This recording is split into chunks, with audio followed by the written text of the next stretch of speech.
Yes, we'll discuss this example on curve tracing. We have to trace the curve y square into a minus x is equal to x cube. We can see that this given equation is in Cartesian form. It is in Cartesian form. It is in terms of x and y. Now, see, if you check the symmetry first, we can observe that there are only even powers of y in the equation. We have a term of y square. There is only one term of y, which is y square. There is no odd power of y in the equation.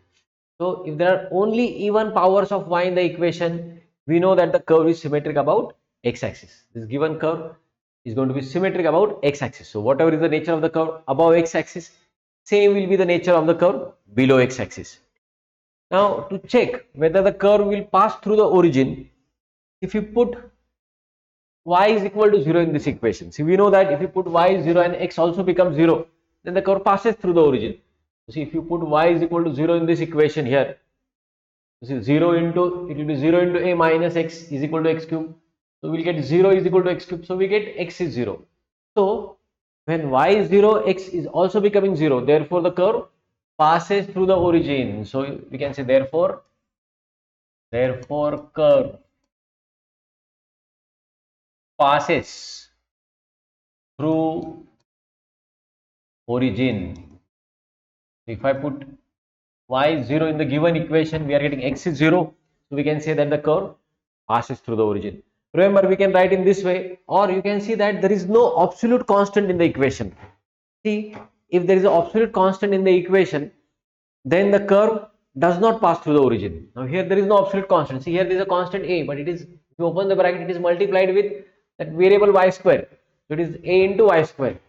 So here there is no absolute constant in this equation. So if there is no absolute constant in the equation, then the curve is going to pass through the origin. Now if the curve passes through the origin, we should find tangent at origin.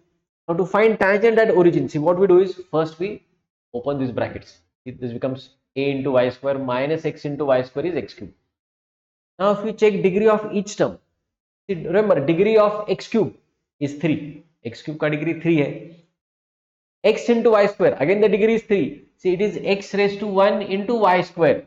Whenever it is multiplication of terms, we add the powers to find the degree.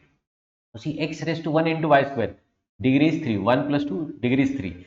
Now if you consider a into y square, see, if you consider the term a into y square, this term, for this term the degree is 2. Remember, a is a constant, so degree of a is 0. It is like a raised to 0 in, so degree of a is 0, a constant term degree is 0. 0 plus 2, degree is 2. Degree of a into y square is 2. Now remember, why we found out degree of all these terms? Remember, we have a rule that to find tangent at origin, we must equate the lowest degree term in the equation with 0. Tangent at origin जब find करना होता है तो हम क्या करते हैं, equation में जो लोएस्ट डिग्री टर्म है, ऐसी टर्म जिसका डिग्री सबसे कम है, उस टर्म को हमें 0 के साथ इक्वेट करना होता है. You can observe that, see, these two terms degree is 3 and there is only one term with degree 2 and there is no other term in the equation with degree less than 2. सबसे कम degree वाला term ये a y square है, उसे हम equal to 0 करेंगे. a into y square is 0, therefore we get y square is 0, so we get y is 0. You can observe that we are eating y is 0 two times. It is y square is 0. That means it is y into y is 0. Two times we are eating y is 0. That means at that origin y is 0 is tangent 2 times. And we know y is 0 is nothing but x-axis. So x-axis is tangent to the curve at the origin. And remember, it is going to be 0 two times.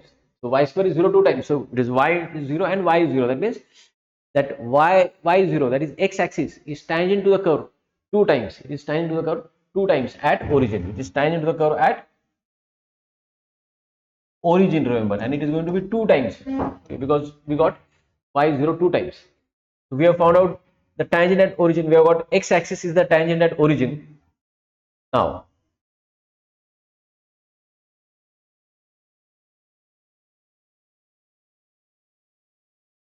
to find the asymptote, to the curve, we consider the given equation, which is y square into a minus x is equal to x cube.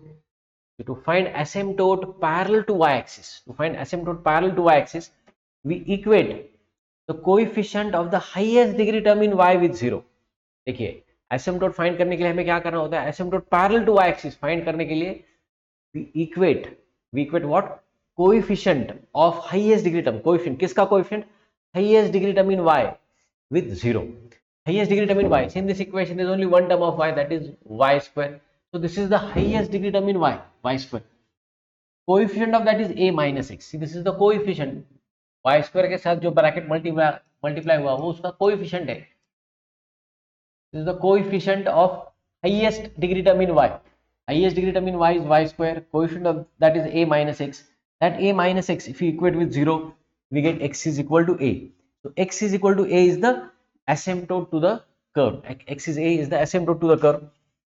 So remember, we know in general x is 0 is equation of y axis, and x is equal to a or x is equal to plus a is a line which is parallel to y axis and will be drawn on the right hand side of y axis. So this line x is a is asymptote to the curve. That means the curve is going to run parallel to this line x is a. Remember, we know that asymptote is tangent to the curve at infinity, or in simple words, we know that asymptote is a line to which the curve will run parallel. Asymptote को जो अपनी curve है parallel run करेगी, उसको touch नहीं करेगी. Right? Then similarly, to find asymptote parallel to x-axis, we have to equate coefficient of highest degree term in x with 0. See, here the highest degree term in x is x cube. x की highest degree term जो है वो x cube है. देखो यहाँ x के दो terms है, एक तो x raised to 1 है और दूसरा है x cube. Highest degree term in x is x cube. Coefficient of that is 1. There is nothing there. It means it is 1. Coefficient of x cube is 1. That if we equate with 0, we get 1 is 0, which is meaningless. That means there is no asymptote parallel to x-axis. So we must get some equation. Like suppose if, for example, if coefficient of y x cube was y, suppose it was y into x cube. In that case, y will be 0, will become asymptote. But here we have got a constant, 1 is 0. So if you get any constant is 0, 1 is 0, 2 is 0, a is 0, b is 0. It is meaningless. We should get some equation like y is 0, y is 1, y is 2, or like here we had got x is a. We should get some equation of that form. So here in this case there is no asymptote parallel to x-axis. We have only one asymptote which is parallel to y-axis, and its equation is x is a. Now, to find region of absence, consider the equation y square into a minus x is equal to x cube. Consider this equation y square into a minus x is x cube. So we get therefore y square is x cube upon a minus x. We rearrange the equation in such a way that on the left hand side we have y square and on the right hand side we have all remaining terms of x. So we are expressing the equation in the form y square is f of x. So whenever possible, to find region of absence, we must express the given equation in the form y square is function of x or x square is some function of y. Here we have expressed it in the form y square is function of x. Now remember, we know that the region where y square is positive, is region of presence, and the region where y square is negative is region of absence. Now see how to decide or how to find out the region. See, for that what we do is we see for what values of x either the numerator or denominator of this right hand side becomes 0. The numerator of this right hand side will become 0 when x is 0. So I have drawn this line, x is 0, that is y axis, and denominator becomes 0 when x is a. If I put x is a, x is equal to a in the denominator, a minus a becomes 0. So see what I have done, I have drawn the line x is a. So I have drawn the lines for which either the numerator or denominator of this equation becomes 0, or you can say either the left hand side or right hand side of the equation becomes 0. So here LHS becomes for x is a and RHS for x is 0. So we have drawn these two lines. What is the use of drawing these two lines? These two lines divide this region into three parts. Which three parts? X less than 0, then x between 0 to a, and x more than a, x greater than a. Now see, whatever is that region of absence or region of presence is going to lie within these three regions only. Now for that, now remember, x less than 0, x less than 0 means it is a region, x less than 0 is the region where we'll get values of x like x is minus a, x is minus a, x is minus 2a, x is minus 3a, x is minus infinity. Say from, so when we say x less than 0 means it is negative values of x. Say it will from minus a to minus infinity or minus infinity to minus a. Now, second region is 0 to a, 0 less than x less than a. That means what will lie in this region? 0.1 into a, 0.2 a, 0.5 a, 0.9 a, etc. And then x more than a, x more than a, or x greater than a means can be x is 2a, x is 3a, x is 4a, x is infinity and all that. Okay.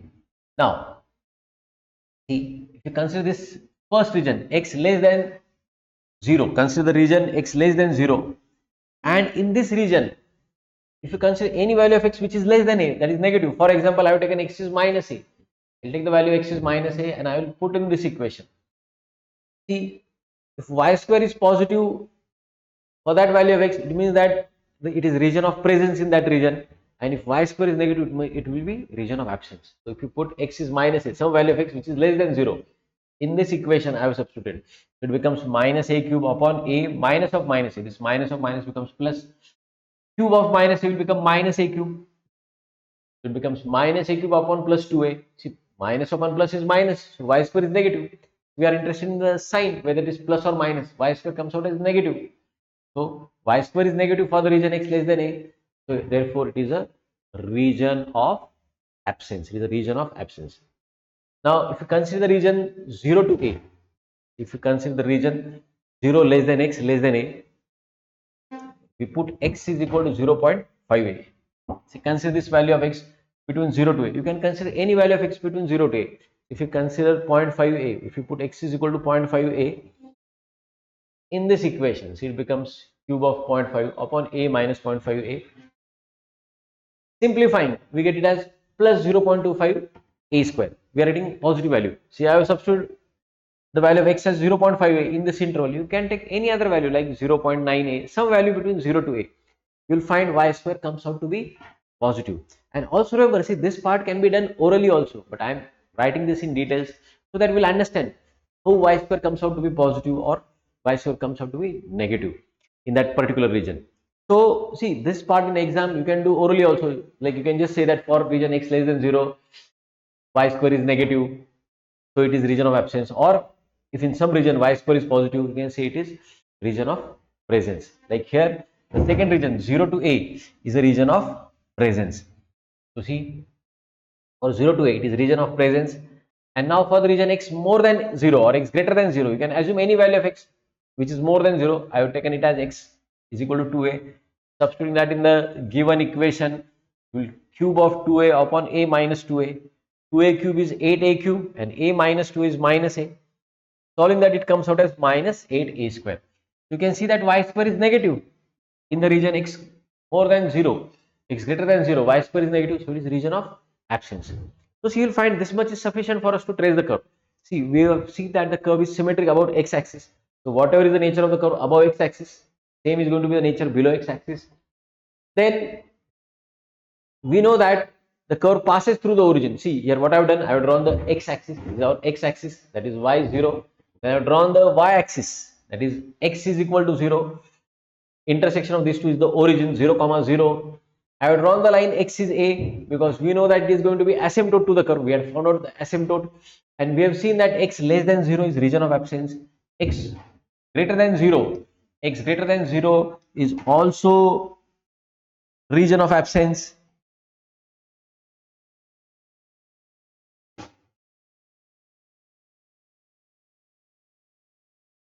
X greater than 0 is also region of absence. Now, yes, we know that this x-axis is tangent at the curve, and remember we had seen that we had got y into y0, we had got y0 two times, so x-axis is going to be tangent to the curve two times at the origin. So how? So see, knowing this information, first of all, the curve passes through the origin, x-axis is tangent at origin. We know that the curve, whatever is the curve, lies between x is 0 and x is a, that is the region of presence, and we know x is a is asymptote, that means curve is going to run parallel to this line. So with this much information, if I draw the curve, it is going to be something like this. We are drawing an approximate curve. We are not measuring any distances as such here. You see, here at origin we draw the curve in such a way that x-axis is tangent at curve, x-axis is tangent to the curve at origin, and then here we are drawing the curve in such a way that it runs parallel to the line x is a because it is the asymptote to the curve, and we know that the curve is symmetric about x-axis. So whatever is the nature of the curve above x-axis, same will be the nature of the curve below x-axis. Curve is going to be something like this. See, approximately it is going to be same. Now I've drawn an approximate curve. So like if I just try to remember, we are not measuring any distance. We are drawing this curve approximately. I'll try to look it symmetric. Okay. In exam, we have to draw approximate curve. Remember. Okay, something like this.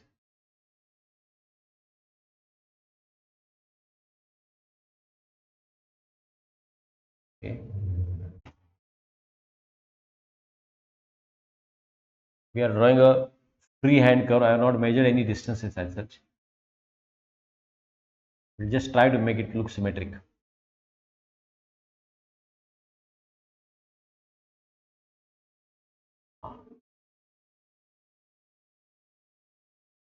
Here,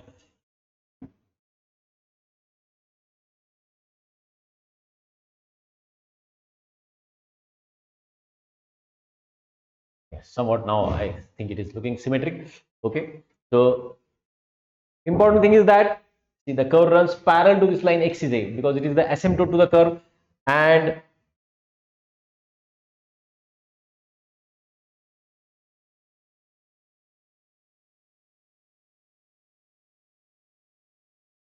so this line x is a is parallel to the curve. It runs parallel to the curve because the curve is the that line x is a is asymptote to the curve, and these two branches of the curve are tangent to the x-axis, or x-axis is tangent to these two branches. See this, if I call it as branch 1 of this curve, this is branch 1, this is the second branch. We know that these two branches, they are tangent to the curve, or this x-axis tangent to the curve at origin, and the curve is symmetric about x-axis. So whatever is the nature of the curve above x-axis, same is the nature below x-axis. If we have two coincident tangents at one point, or two different branches have one common tangent, then that point is called as a cusp. So here this point is a cusp. This point is cusp because two branches are having one common tangent at that point. So that point origin is a cusp in this case. So this is how we get the curve. Thanks.